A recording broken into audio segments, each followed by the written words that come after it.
Hello, my name is Bethany, and I will be one of your teachers for the Saturday Young Artist Workshop. A few things about myself. I, for one, love art, and I'm very excited to begin this class with you.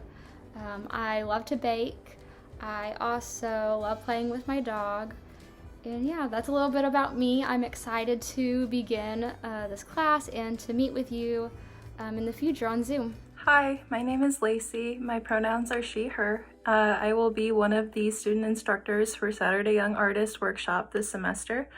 I used to be a zoology major, so I have a very deep passion of nature, especially animals, and that reflects in my artwork as well.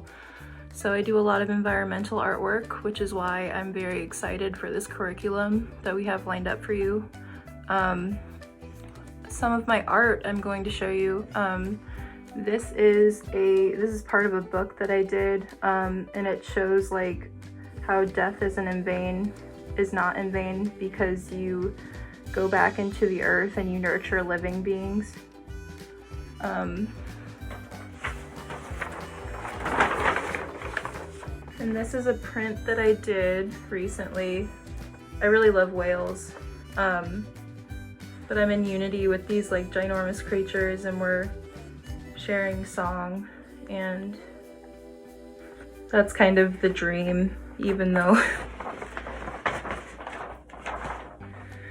and then this is another print that I did. It's like you're holding up a bee, showing kind of like this nurturing and like protecting of pollinators, which I find really important.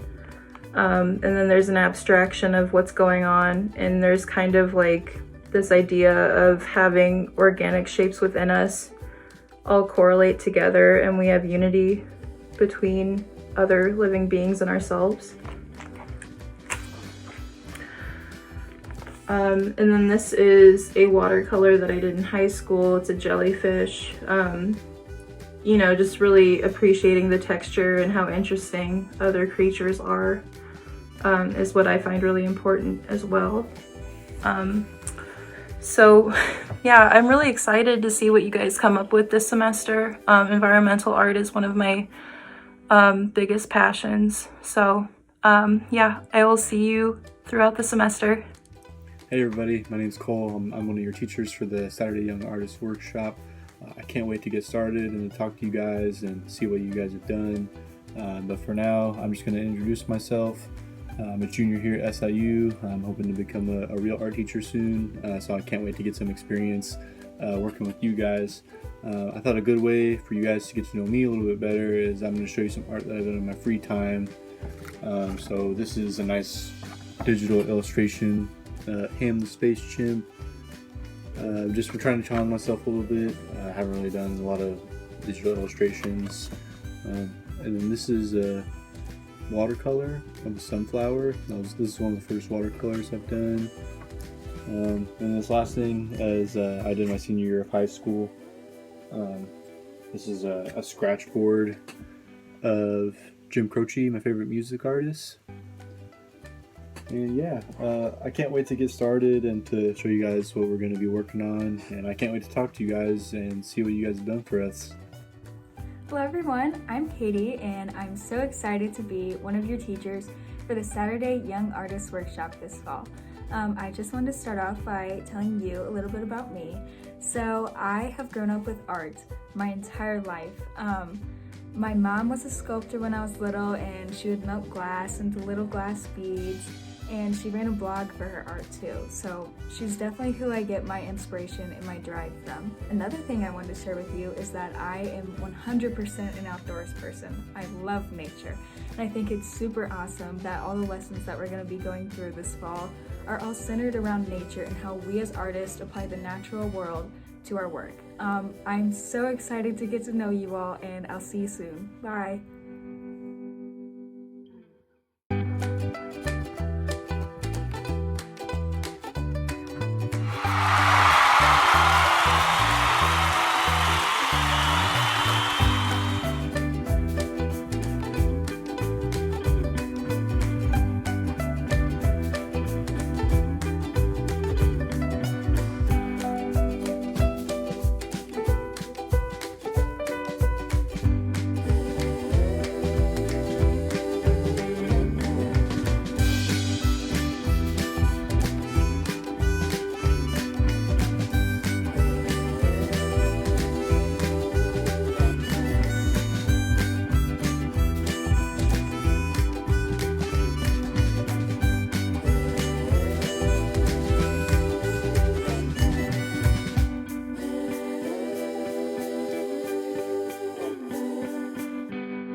so now it is time to begin our lesson. I hope you're just as excited as I am.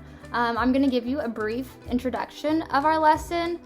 Don't worry if you don't catch everything, because we will be going in detail into these steps later. So, over the next few weeks, we are going to learn how we as human beings and artists respond to nature. In this lesson specifically, we'll be closely observing objects that we find in nature and learning how these objects will impact our own art. First, you'll be going outside to collect objects that you find in nature. Next, you will create a sketch or doodle out of each object and look at the texture present in each. Finally, you will conclude with creating a Zentangle out of the first letter of your name with the textures that you observe. The process of creating a Zentangle can be very calming and a relaxing process, so I hope that you'll take what you've learned and that you will use this information anytime in the future if you're stressed or overwhelmed, that you'll use what you've learned. When we meet in Saturday for our Zoom meeting, you're going to share your work with us, and we're going to see if we can identify the natural objects and textures that your Zentangle was abstracted from.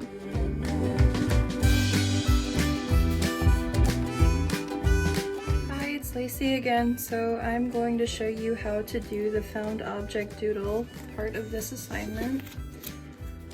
So first things first, go outside, find an object that you find is interesting. This is an Osage orange. Do whatever you want though. You're gonna have to find 5 objects if you want to do it all at once. And then think about what it looks like to you and how you can incorporate it into a composition. So for this object, I thought about it. I thought it looked like a head of an octopus, so that's what the drawing is going to be based off of. So I will get back in a few minutes and explain the drawing.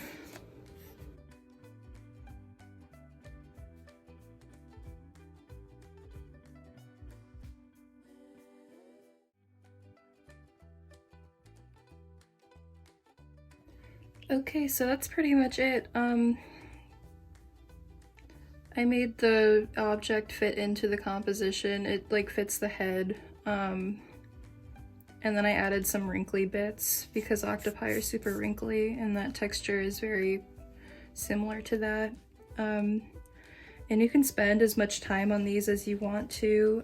Try to fill up your entire week. If you get finished earlier, we have a different project for you to do as well along with the other 2, which is essentially just drawing these objects in depth.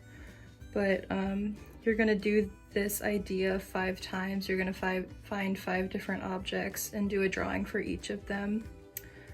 And you can use any medium you want. I chose ink for this because octopi and ink go together, and I had some extra, but you can use a pen or a pencil or anything you want, and there's a big variety in our teaching samples, so you can use that as inspiration if you want. But yeah, we look forward to seeing what you come up with. For my found object doodles, I have this chicken because I thought the little sticks for the legs that I did, they looked like little talons at the bottom, and they had leaves on them, but I ripped them off, and yeah. And then I have this deer because I thought the sticks also looked like little hooves and they could be antlers. And then we have this little acorn guy. It looks like he's wearing a hat because it's an acorn. And then he has an angle, the way you lay it on the paper, it turns his head downward, so I have him looking at some ducks and interacting with them. And then there's this girl, she has very puffy hair like I do, so I used a hydrangea, dry flowers for that. And then lastly, I have this owl that I did with the magnolia seed pod. I thought the magnolia seed pod looked like little feathers. It had a feathery look to it, and the shape was very close to an owl's stomach, so I added that to provide texture and whatnot. So that's all I have, so we're gonna move on. Hello, so I want to share my object doodles with you. The first one I did was a sunflower, and I think the gumball that I used fit the texture well of the middle of a sunflower and was the right shape, so that's why I chose that. The second one I did was a guitar, and I used grass for the strings. And then my next two, I used leaves for both of them, and for some reason, the first one I thought looked like the body of a fish, so that's kind of where I went with that one. And then the next one, I thought the leaves reminded me of rabbit ears, and so I drew a rabbit body around it. And then for my last doodle, I chose to do a car, and I did this because since I had two flowers, they were kind of the same size, and they were both circular, I thought they would work well as the wheels. And so that's where I went with the doodles that I did for this project. Hi guys, it's Katie again. I just wanted to share with you my object doodles. So for this one, I grabbed a twig from outside and I thought that I could use it as the body of a butterfly. So that's what I did. I added some butterfly wings. My next one is where I grabbed some pine needles from under a pine tree, and I thought that I could make this into a campfire. So I added some logs on there and I put the pine needles on top. My next one is some weeds from the grass. I thought that I could turn these into some olden day fans, and I put a king's chair in the middle. My next one is some gumballs. I thought the gumballs would work perfectly for the wheels of the school bus. This one was really fun to do. My last one is a leaf that I found on the ground. This was a crunchy leaf, so I couldn't just set it on my paper. I did actually have to tape it. So this little guy in this picture, he's flying a kite, and the kite is the leaf. Hi guys, so right now I'm going to be showing you how to create your Zentangle. So what you're going to need is some writing utensils. I just have a pencil and a pen because I think that I'm going to do it in pencil first and then go over with pen to give it a cleaner look. But that is up to you what you want to write with or draw with. And then you're going to need some paper. Up to you what kind of paper you want to use. And then you're going to need some items from nature. So what we're going to do with these is we're going to look at them, we're going to analyze them, analyze these textures, and apply it to our Zentangle. So here I have some tree bark, a gumball, a twig, pine cone, two different types of leaves, and some pine needles. So right here, I am just making my K. I decided to use a ruler just to give it a cleaner look, but that's up to you. Here I am drawing my tree bark. I am looking right at my tree bark. I'm modeling my lines off of my tree bark. You just really want to make sure that you're looking closely at your object before you do it, and then modeling it after your object.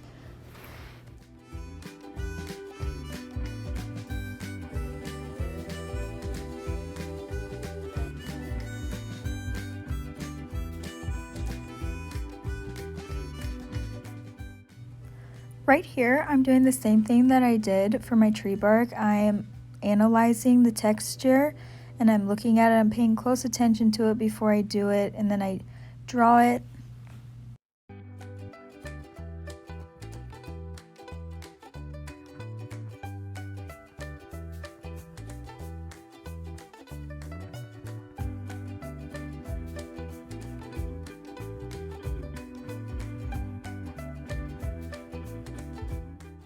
So at this point, I was finished with my Zentangle and pencil, so I decided to go over it with pen to make it darker. So this is what my finished Zentangle project looked like. I hope that you all have as much fun creating yours as I did mine. So you guys are going to want to hang on to your Zentangle because we are going to be looking at it and sharing them during our first Zoom meeting. During our first Zoom meeting, we will try to identify the textures that we were all working with. So I'm going to be showing you how to do the Zentangle part of this project. The big idea of this entire lesson is to basically observe objects found in nature. So for this, you're going to need an object found in nature or multiple ones if you want. I chose this feather. I'm just going to do one for simple purposes. You need paper.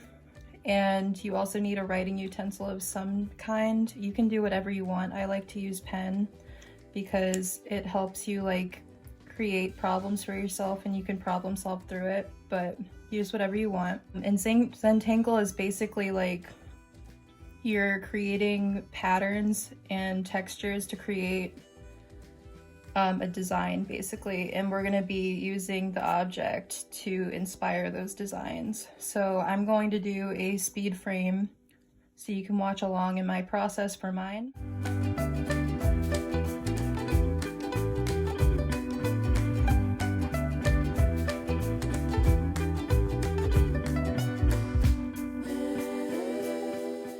Okay, so I'm back. This is a very simple version of it. And if you look at the other teaching samples that the other instructors did, they went more into it, but this is a simple idea of Zentangle. So as you can see, I use different textures from the feather. For this part, it's more based on this like simple area, and this is like based on the tiny downy feathers. These are full feathers, and you look at the outline of the feather and replicate them over and over again. This is like that wave pattern that is in the little tiny feather parts. And then this is repeated downy feathers again, and then the whole shapes again, and then the whole feathers, and then the wavy again.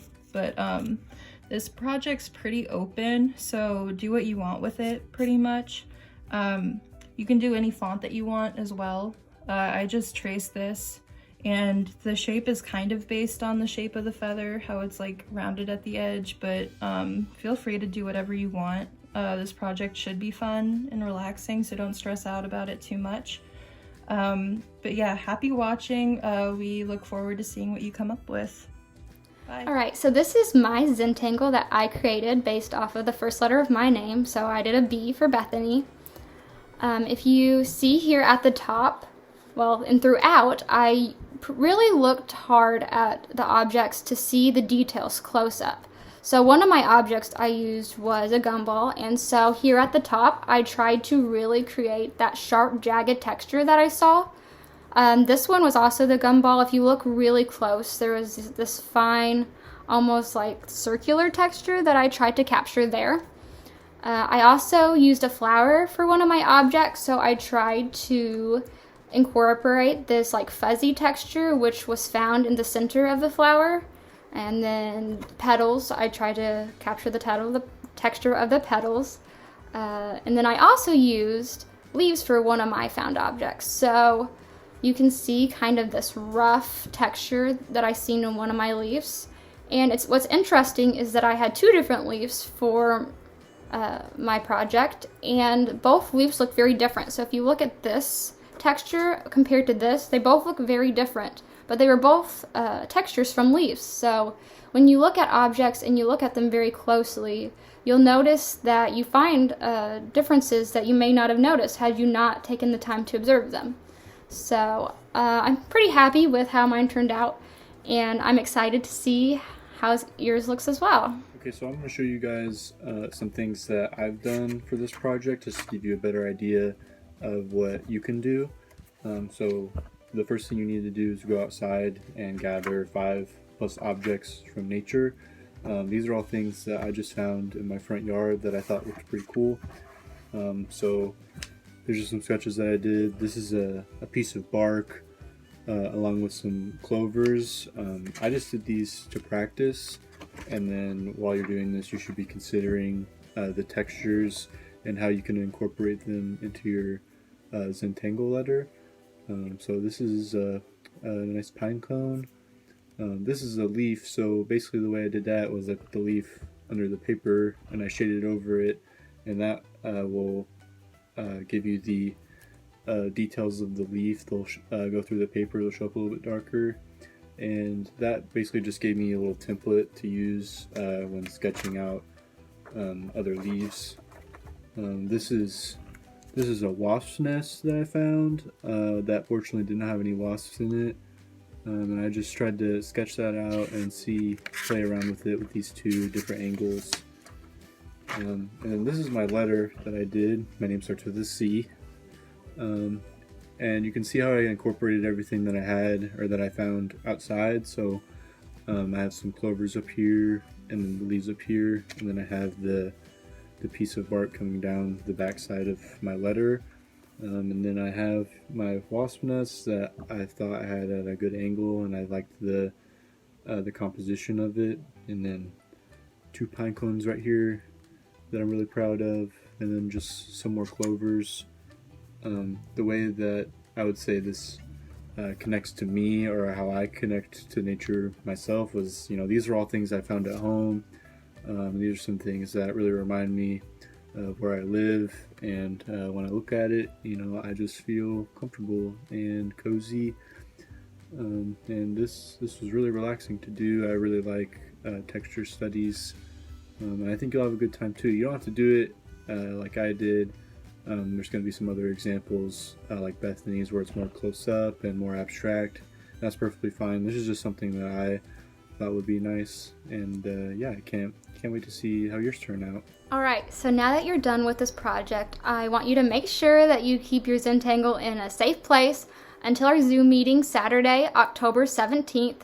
We're going to be sharing the Zentangles, so bring it with you, and we're going to look at each other's and see if we can identify the textures that you use to create your Zentangle. Before we end this session, I want you guys to think about a few questions. First, what did you discover when you closely observed nature? Next, how do we as human beings and artists respond to nature?